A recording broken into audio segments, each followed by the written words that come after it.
Correct forms of verbs. HSC exam. DACA Board. 2025. In this world truth reigns over falsehood. এই পৃথিবীতে সত্য মিথ্যার ওপর রাজত্ব করে. Those who are always in the habit of speaking the truth are respected everywhere.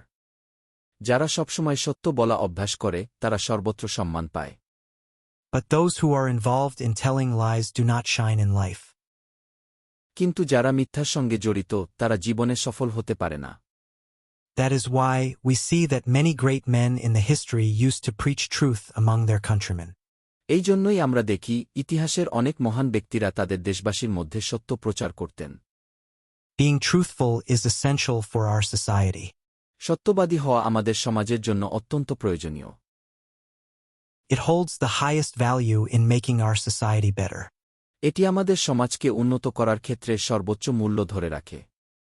This quality is considered as one of the essential factors that empower us from within.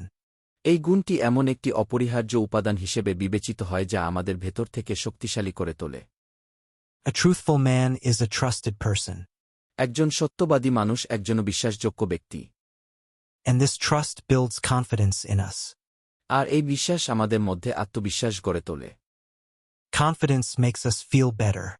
আত্মবিশ্বাস আমাদের ভালো অনুভব করতে সাহায্য করে. When we start getting comfortable with speaking the truth, we will begin to prosper.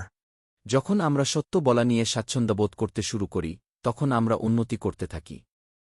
So we should try hard to stay away from the lies. তাই আমাদের উচিত সর্বোচ্চ চেষ্টা করা মিথ্যা থেকে দূরে থাকতে.